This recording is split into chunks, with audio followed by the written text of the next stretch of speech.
네, 오늘 말씀 제목을 한번 보시면 아버지를 아버지라 부르지 못한 자라고 말씀을 정했습니다. 부제를 제가 달았는데요. 부제는 주보에 적혀 있지 않습니다. 무엇이냐? 큰 아들과 어린아이와 같은 믿음이라는 제목입니다. 사실 오늘 본문 말씀은요. 오늘 우리가 올해 5월 가정의 달, 특별히 어린이 주일에 함께 나누었던 말씀과 연결되는 내용입니다. 어린아이와 같은 믿음이라는 제목으로 함께 말씀을 나누었었는데요. 우리가 그때 무슨 말씀을 나누었느냐? 이 어린아이와 같은 믿음이 돌아온 탕자, 그러니까 둘째 아들의 이야기와 연결되어서 좋은 믿음이란 무엇이냐? 나의 능력과 나의 어떠함에서 나오는 것이 아니라 아버지와의 친밀한 관계에서 나타나는 것이다 라는 것을 배웠습니다. 그러니까 내가 무엇을 가졌느냐보다 중요한 것은 내가 누구와 함께 있느냐라는 사실이었죠. 그리고 이것이 신앙의 진정한 전환이었다라는 그런 내용을 함께 나누었습니다. 그러니까 우리가 신앙생활에 믿음을 쌓아간다라고 이야기를 할 때 내가 무엇을 하느냐, 내가 어떠한 능력을 보이느냐, 내가 어디까지 나타나느냐보다 중요한 것이 무엇이라고요? 내가 아버지 되시는 하나님과 얼마나 깊이 있는 관계를 맺고 있느냐라고 하는 사실인 것이죠. 내가 아무리 능력을 행하는 것 같아 보이고 내가 아무리 대단해 보이는 것 같아 보이고 내가 신앙의 어떤 대단한 수준을 갖춘 것처럼 보인다 하더라도 내가 아버지와 함께 있지 못한다면, 아버지와 함께 있지 않는다면 나의 신앙의 수준은 한계에 다다를 수밖에 없다라고 하는 것이죠. 그렇기에 그때 뭐라고 말씀드렸냐면 믿음이란 새로운 신분을 받는 것이다. 그러니까 종이 아닌 자유롭게 아버지라고 부를 수 있는 자녀로서의 삶을 누릴 수 있게 된다라고 말씀을 드렸습니다. 둘째 아들, 그러니까 우리가 탕자라고 얘기하는 둘째 아들은 무엇입니까? 아버지를 떠나서, 아버지를 버리고 떠나서 방탕한 삶을 살아가다가 내가 줄이고 배고프고 춥고 헐벗고 있으니까 내가 살아남을 방법은 아버지의 집으로 돌아가는 것이다 라는 것이었는데, 내 아버지의 집, 아버지의 집에 얼마나 풍족한 것들이 많이 있느냐라고 하면서 뭐라고 어떻게 결단하고 돌아갑니까? 아버지의 집인데 내가 아들로서 돌아가는 것이 아니라 종으로서, 품꾼으로서 돌아가겠다라는 그런 결단을 하고 아버지의 집으로 돌아가게 되었죠. 그런데 그 둘째 아들을 기다리고 있던 아버지는 어떻습니까? 품꾼으로, 종으로 맞이합니까? 아니죠. 이미 아버지의 집에는 품꾼이 많이 있습니다. 일할 사람이 많이 있습니다. 아버지는 누구를 기다렸던 겁니까? 잃어버린 한 아들을 기다리고 있었던 것이에요. 아버지의 집으로 돌아올 때 자녀로서 돌아가는 그런 권세를, 그 특권을 누려야만 하는 것입니다. 여러분, 오늘날 우리는요, 종종 이 신앙의 성숙함에 대해서 어떤 의젓한 모습 혹은 책임감 있는 모습 혹은 우리의 감정을 통제하는 절제의 모습, 이러한 모습으로 정의할 때가 있습니다. 성숙한 믿음에 대해서 우리가 바라보는, 우리가 생각하는 성숙한 태도들이 그러한 모습으로 나타나고 있다라는 것이죠. 무엇입니까? 교회 안에서도 신앙이 깊은 사람은 자신의 감정을 잘 드러내지 않는 사람이라고 생각하고, 또 묵묵히 자기 역할을 감당하는 사람, 실수하지 않는 사람이라고 생각하기 쉽습니다. 물론 이러한 모습은요, 분명히 성숙한 모습이 맞습니다. 인간적인 시각으로 볼 때 성숙한 모습이 맞습니다. 그러나 신앙적으로 믿음의 성숙함을 갖추기 위해서는요, 그러한 겉으로 드러나는 모습보다 먼저 선행되어야 하는 조건들이 있다라는 것입니다. 성경이 말하는 성숙은요, 사람의 시선이 아니라 하나님의 시선으로 바라보아야 발견할 수 있는 것이에요. 여러분, 다윗 왕이 얼마나 영적으로 성숙한 사람이었습니까? 얼마나 영적인 깊이, 하나님과의 그 깊은 관계를 누렸던 사람입니까? 그가 하나님의 언약궤가 자기 성으로 들어올 때 사람들이 다윗을 바라볼 때 기뻐 춤추며 뛰놀며 하나님을 찬양하는 모습을 바라볼 때 그의 아내가 뭐라고 얘기합니까? 옷이 다 벗겨질 정도로 춤추며 하나님께 영광을 돌리는 그 모습을 보면서 굉장히 인간적인 눈으로 저게 뭐 하는 짓이야? 창피하고 부끄러워하고 비난하는 모습을 보이지 않았습니까? 그러니까 사람의 눈으로 볼 때 하나님 앞에서 너무 기뻐 찬양하며 뛰놀며 정말 옷이 벗겨질 정도로 하나님께 영광을 돌렸던 다윗의 모습은요, 미성숙한 모습이었어요. 부끄러운 모습이었습니다. 그러나 하나님이 보실 때 가장 예배자로서 성숙한 모습을 가졌던 사람이 다윗이었다라는 사실을 우리가 기억하면서 성경이 말하는 성숙은 무엇이냐? 하나님과 깊은 관계를 누리는 것. 오늘 본문을 토대로 이야기하자면 하나님을 아버지로, 더 나아가 아빠라고 부를 정도의 친밀함을 갖추는 사람임을 기억해야 할 것입니다.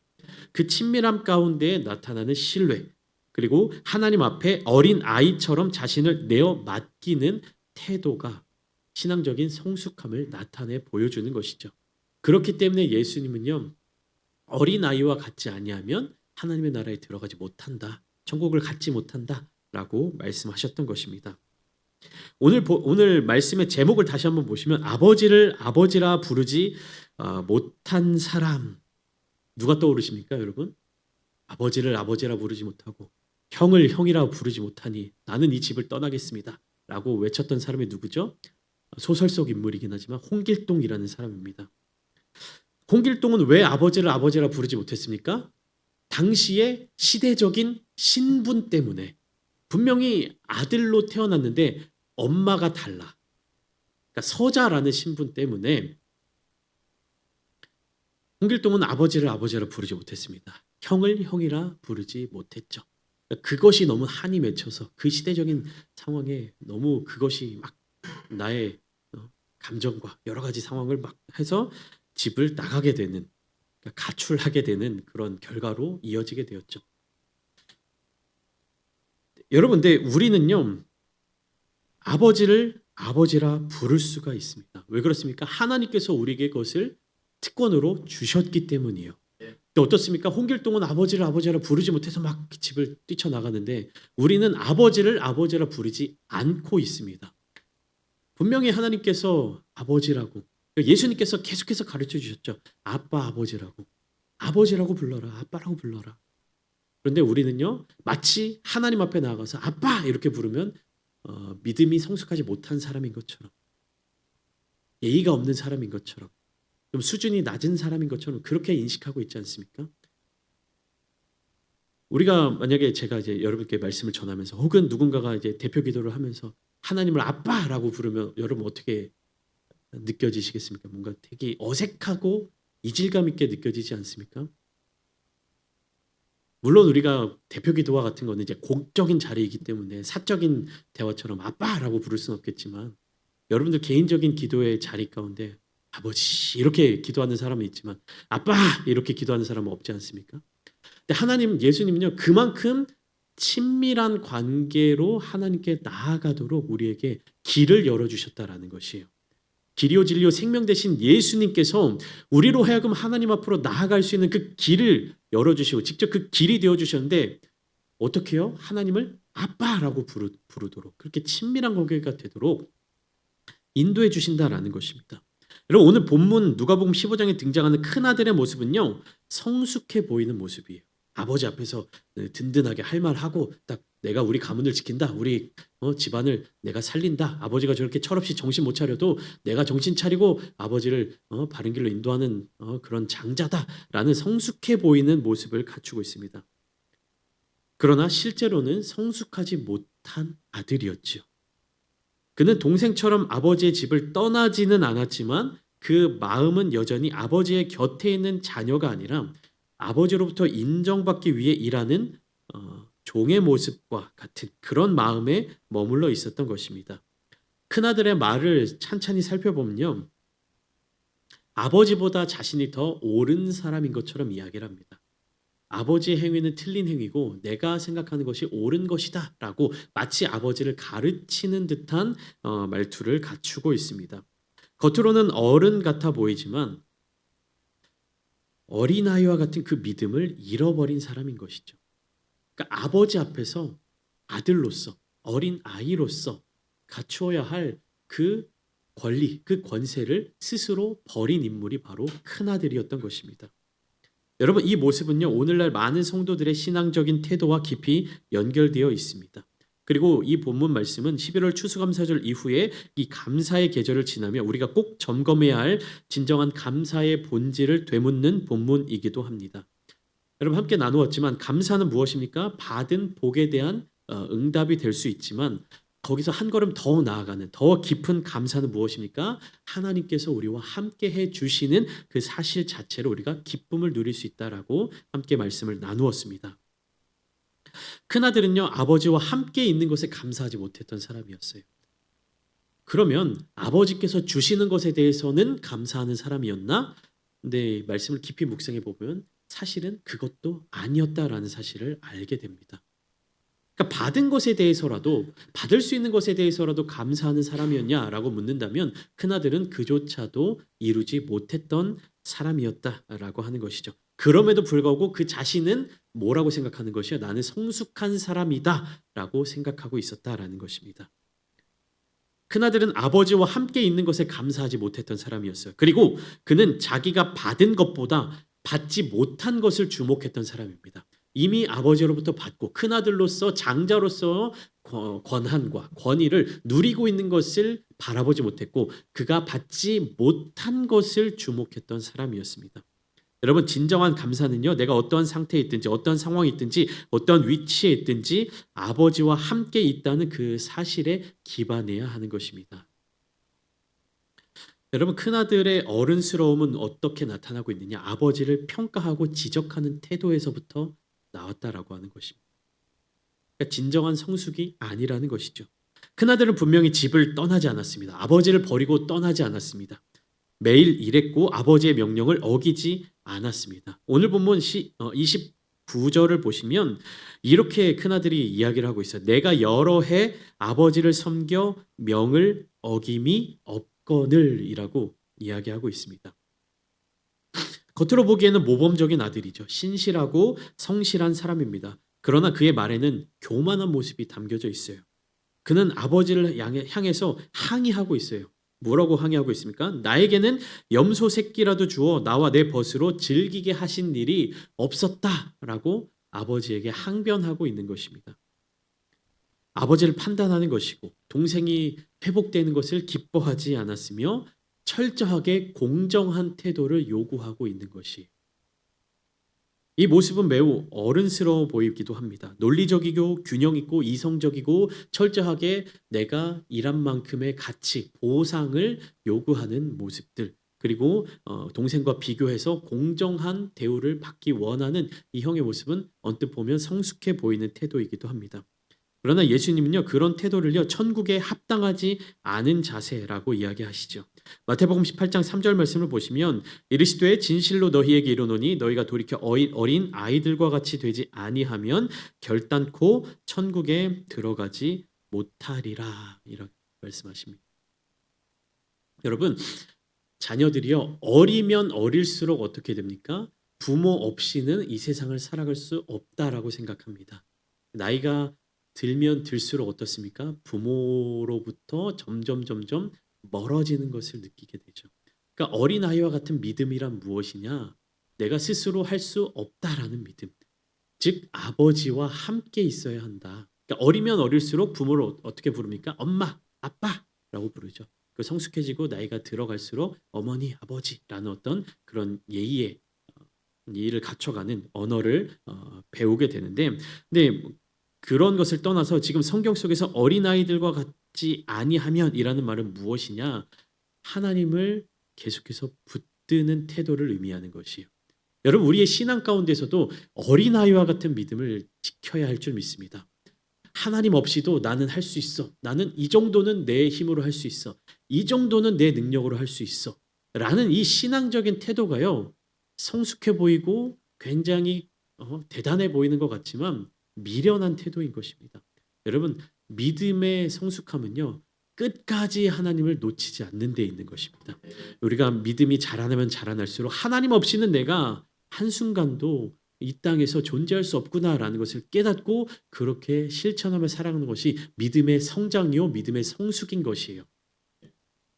여러분, 믿음이 성숙하면 할수록 나의 부족함이 느껴지게 됩니다. 나의 부족함을 발견하게 돼요. 나로서는 할 수 없구나를 믿음이 성숙한 사람들은 계속 발견해내게 됩니다. 그런 사람은 어떻게 될 수밖에 없습니까? 하나님을 붙잡을 수밖에 없는 것이에요. 여러분, 다윗 왕은요, 내가 어디로 가야 될까요? 왼쪽 길로 가야 될까요? 오른쪽 길로 가야 될까요?를 두고 기도했던 사람이에요. 그 작은 것 하나까지도 하나님께 묻고 선택했던 사람이 다윗 왕이었던 것입니다. 여러분, 우리가 하나님께 사소한 것까지도 가지고 나아가는 것은요, 신앙이 부족하고 신앙이 없는 사람이 아니에요. 오히려 신앙의 깊이가 깊은 사람일수록 나의 삶의 작은 것 하나까지도 하나님께 내어드리고 하나님과 함께 결정하고 하나님과 함께 동행하는 것입니다. 우리가 자녀들을 키울 때 자녀들이 사소한 것 하나까지도 부모에게 와서 이야기하고 막 부모에게 막 이런저런 얘기를 할 때 귀찮다고 느껴지십니까? 물론 그런 피곤하고 할 때 육체적으로 피곤하고 할 때 그런 귀찮음이 조금이라도 느껴질 수 있지만 가장 큰 마음이 무엇입니까? 자녀들이 하나 작은 것 하나라도 와서 나에게 얘기하면 사랑하는 마음이 더 크잖아요. 그러나 우리가 인간적인 연약함 때문에 그 자녀들을 온전한 사랑으로 품어주지 못하는 것과는 달리 하나님은 육신의 연약함이 없으신 분이시죠. 우리가 작은 것 하나라도 하나님께 가지고 나아가서 말씀드릴 때 하나님은 그것으로 너무나도 기뻐하시는 분. 여러분, 우리가 자녀들을 다 이제 키워보신 분들이니까 자녀들이 어떠한 모습을 갖출 때 여러분들 사랑스럽습니까? 뭐 학교에 가서 시험을 100점 맞아왔을 때 아빠 나 100점 맞았어 이렇게 할 때만 사랑스러우십니까? 아니죠. 아, 나 빵점 맞았는데 이게 너무 어렵더라 라는 것까지도 이야기할 때 기쁘지 않으십니까? 자녀들이 나에게 좋은 모습만 보여줄 때 기쁘십니까? 부족한 모습을 보일 때도 기쁘지 않으십니까? 자녀가 아직 어리니까요. 이 얘기를 좀 미안하지만 해야겠어요. 저는 이제 자녀가 둘이 있는데 막 저희 둘 중에 하나인데 누구라고는 말씀드리지 않겠습니다. 프라이버시가 있기 때문에. 근데 저희 자녀가 저한테 막 이렇게 달려와서 이렇게 손가락을 냅니다. 손가락 내면 거기에 뭐가 있어요? 다만한 코딱지가 있어요. 막 자랑하는 거예요. 누군지는 말씀 안 드리겠지만 둘 중에 하나예요. 근데 저는 그 모습도 사랑스럽더라고요. 여러분, 아버지 되시는 하나님께서 우리들을 보시는 마음이 그거예요. 우리가 볼 때는 하나님 앞에 뭔가 부족해 보이고 더러워 보이고 어려워 보이고 연약해 보이더라도 하나님은요 그 모든 것 하나하나까지도 나에게 와서 얘기해라 라고 말씀하고 계시는 것입니다. 여러분, 우리가 죄인이기 때문에 하나님께로 더 나아가야 하는 것이에요.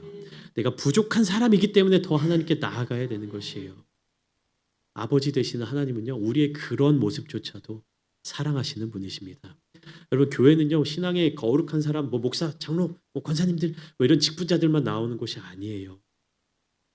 하나님은요 오히려 저 같은 목회자들이 하나님 앞에 교만한 모습을 보이고 그런 믿음의 성숙한 모습을 보이지 못할 때 하나님은 저를 책망하시는 거예요. 여러분들 내가 부족하다. 나는 신앙생활 한 지 얼마 안 됐다. 나는 믿음이 없는 것 같다라고 생각하시는 분들 하나님은 그런 태도를 보시지 않습니다. 믿음의 경력을 보시는 분이 아니세요. 하나님을 향하여서 내가 얼마나 하나님을 아버지로서 친밀하게 여기느냐. 나의 삶의 사소한 부분까지. 여러분 기도도요. 이렇게 장황하게 막 이렇게 쫙 이렇게 얘기하는 게 기도가 아니에요. 나의 삶에 있어서 하나님 저 이런 일이 있었어요. 저런 일이 있었어요. 마음이 아파요. 마음이 좋아요. 기분이 좋아요. 하는 이런 일이 있어서 정말로 좋아요. 라고 사소한 것 하나까지도 하나님과 이야기를 나눌 수 있는 그런 관계를 원하시는 것입니다. 근데 본문에 나오는 큰아들은요. 아버지와 그런 관계를 누리지 못했어요. 그는 아버지 앞에서 완벽한 사람, 완벽한 관리자로서의 역할을 감당하려고 했던 것입니다. 그리고 아버지조차도 자기의 평가와 판단 아래에 두려고 했던 사람이었어요. 대단한 교만인 것이죠. 그렇기 때문에 아버지에 대한 감사한 마음보다는 섭섭함을 토로할 수밖에 없는 것입니다. 그러나 아버지 되시는 하나님은요 우리가 모든 상황에서 감사하기를 원하십니다. 데살로니가전서 5장 18절 말씀 우리가 함께 나눴었죠. 범사에 감사하라. 이것이 그리스도 예수 안에서 너희를 향하신 하나님의 뜻이니라. 다시 말씀드릴까요? 범사에 감사하라. 이것이 그리스도 예수 안에서 너희를 향하신 아버지의 뜻이니라. 큰 아들의 말 속에는 이 범사에 감사하는 태도가 빠져 있었습니다. 그는 자신의 의를 내세웠지만 아버지의 사랑에는 무감각한 태도를 지니고 살아왔던 것이에요. 아버지를 아버지로 대하지 못하는 큰아들의 모습을 통해서 우리는요 관계의 결핍과 감사를 상실하는 우리 자신을 발견할 수 있는 것입니다. 큰아들은 이렇게 얘기하죠. 내가 여러 해 동안 아버지를 섬겨 명을 어김이 없거늘. 여러분, 명을 어김이 없다. 명령을 내가 어기지 않았다. 여러분, 명령은 어떠한 관계에서 일어나는 것입니까? 왕과 신하, 왕과 백성, 주인과 종 이러한 신분의 그 관계에 있어서 나타나는 것 아닙니까? 신분을 또 뛰어넘어서 어떤 주권에 있는 관계에서 나타나는 것이 명령 아닙니까? 그는 스스로 자신을 종의 신분처럼 여긴 것이에요. 그 말을 통해서. 아버지와 아들의 관계에서 명령을 어긴다, 명령을 지킨다 이런 말을 쓰기는 쉽지 않죠. 그렇게 큰아들은 자신을 스스로 종처럼 여기고 아버지와 사랑의 관계가 아닌 아버지와 아들의 관계가 아닌 임무를 수행하는 것과 보상을 받는 어떤 그러한 관계로 살아가고 있었던 것이에요. 그는 아버지를 믿지 않았고 아버지와 함께 있는 것 자체를 누리지 못한 사람이었습니다. 그는 늘 아버지의 곁에 있었지만 아버지의 마음을 몰랐던 아들이었어요. 그는 아버지를 보상을 해주는 사람, 주인처럼 여겼을 뿐이지 자신을 품어줄 아빠로 대하지 못했습니다. 이것은 단지 감정적인 거리가 아니라 감사의 결핍에서 오는 영적인 거리인 것이에요. 내가 무엇인가를 해야만 아버지를 만족시킬 수 있고 아버지가 만족해야만 나에게 보상이 올 것이다 라는 생각을 갖고 있었던 것이에요. 여러분 오늘날 신앙생활을 오래 하는 분들, 교회 안에서 성숙해 보이는 분들 중에서도 이러한 신앙의 태도를 가진 경우가 많이 있습니다. 기도를 하는데 친밀함으로 기도를 하는 것이 아니라 어떤 보상을 원하고 어떤 그런 내가 어느 정도 기도를 해야 하나님이 나에게 보상을 해줄 것이다 라는 어떤 보상 심리로 기도하시는 분들도 있고요. 또 그렇게 생각하고 기도하는 것은 아니지만 우리가 어떤 이 나라의 문화와 사회적인 어떤 그러한 시스템 속에서 하나님을 거기에 대입해서 생각하게 되는 경우들이 있다라는 것이에요. 우리가 사람과 사람 사이의 인간관계에서 내가 기브 앤 테이크라고 하죠. 이 정도를 하면 상대방이 이 정도를 주고 내가 이 정도까지 하면 상대방을 또 어느 정도까지 하는 그런 인간적인 관계 토대로 하나님과의 관계를 생각하다 보니까 어떻습니까? 기도를 할 때에도 내가 기도를 어느 정도 해야 하나님이 나의 기도를 들어주시고 내가 뭐 헌금을 어느 정도 해야 하나님이 나에게 또 뭐 복을 내려주시고 이런 행동과 보상의 개념으로 하나님께 그런 마음을 가지고 나아가는 경우가 많이 있다라고 하는 것입니다. 기도는 하지만 친밀함은 없고 예배는 드리지만 기쁨은 없고 봉사는 하지만 자유는 없습니다. 이러한 감사를 잃어버린 태도는 결국 신앙의 생기를 빼앗아 가게 되는 것이요. 하나님께 대한 감사를 잃어버린 사람은 자신을 정당화하고 타인을 판단하고 하나님의 사랑보다 자신의 의로움에 기대기가 쉽습니다. 큰아들은 아버지의 집안에서 살고 있었지만 아버지를 진짜 주인으로 아버지 됨의 본질을 누리지 못했습니다. 그의 입술에는 감사를 찾아볼 수 없었고 항상 판단과 평가만 가득했던 것입니다. 그는 받은 것보다 받지 못한 것에 초점을 맞췄고 그로 인해 결국 동생의 회복조차 자신의 손해로 여기게 되었어요. 동생이 돌아와서 다시금 뭔가 동생이 가져가게 되면 내 것을 잃어버리게 된다라는 마음을 갖게 되었습니다. 그는 아버지가 얼마나 풍족하니, 아버지가 얼마나 많은 것을 갖고 계신지, 아버지가 얼마나 큰 능력을 갖고 계신지를 제대로 알지 못했던 것이. 여러분 어린아이와 같은 믿음은 무엇입니까? 아버지를 아빠로 부를 수 있는 자유함을 누리는 것입니다. 그리고 더 나아가 감사가 회복되는 은혜를 경험하는 것이에요. 아이들은요 작은 것 하나로도 굉장히 좋아하고 감사합니다. 어른들의 시선을 볼 때 이게 뭐 대단한 거야 라고 하는 부분에 있어서도 아이들은 너무나도 감사하는 모습을 보입니다. 만족하는 모습을 보이는 것이죠. 로마서 8장 15절에서 바울은 이야기하죠. 너희는 다시 무서워하는 종의 영을 받지 아니하고 양자의 영을 받았으므로 우리가 아빠 아버지라고 부르짖느니라 라고 이야기하고 있습니다. 아빠라는 단어는요 아람어로 똑같습니다. 그러니까 이스라엘 사람들이 불렀던 단어와 똑같습니다. 아빠 발음도 똑같아요. 우리 아이들이 아빠라고 부르듯이 예수님 시대에 살았던 그 이스라엘 사람들도 아빠를 부를 때 아빠라고 불렀다라는 것이.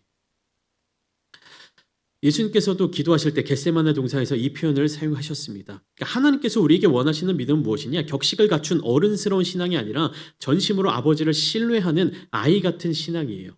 이 믿음은 계산하거나 판단하지 않고 조건 없이 사랑받고 있다는 사실 안에서 기쁨과 안식 그리고 자연스러운 감사를 낳는 믿음인 것입니다. 여러분 감사는요 억지로 드리는 감정이 아니에요. 내가 사랑을 받고 있구나라는 것이 확신이 들 때 자연스럽게 흘러나오는 태도입니다. 자연스러운 반응인 것이에요. 어린아이는요 부모의 품 안에 있으면 그 자체로 만족하고 작은 것에 기뻐하고 감사합니다. 여러분 우리의 신앙이 다시 그 자리로 돌아가야 될 줄 믿습니다. 내가 하나님께 무엇을 기도해야지, 무엇을 구해야지, 내가 이것이 필요하니까 하나님께 이것을 구해야지, 내가 이렇게 하나님께 기도해야지라고 우리가 계획을 세워서 기도하는 것이 아니라 먼저 그의 나라와 의를 구하는, 하나님을 먼저 구하는, 하나님이 나의 아버지 되심을 다시금 신뢰할 수 있는 그런 태도를 회복할 수 있는 기도를 하시기를 축복합니다. 여러분 기도는 그렇기 때문에 어려운 것이 아니에요. 그냥 아버지라고 하는 이 한마디, 그 한마디가 우리의 기도가 되는 것입니다. 그렇게 기도는 언제나 어느 순간에서나 할 수 있는 것이에요. 아버지, 길을 걷다가도 밥을 먹다가도 누군가를 만나다가도 하나님을 기억하며 그 하나님이 나의 아버지 되신다는 사실을 우리 입술로 고백하는 것이 기도인 줄 믿으시기 바랍니다. 날마다 기도하세요. 그러니까 항상 쉬지 말고 기도하라고 하는 바울의 이 고백처럼 우리가 어떻게 쉬지 않고 기도할 수 있느냐?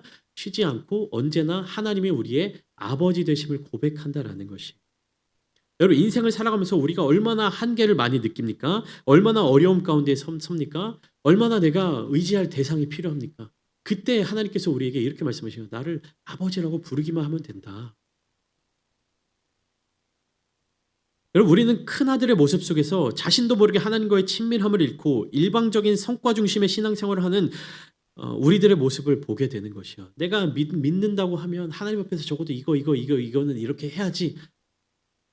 그것이 좋은 계획이 될 수도 있지만 우리를 억압하는 족쇄가 될 수도 있는 것이에요.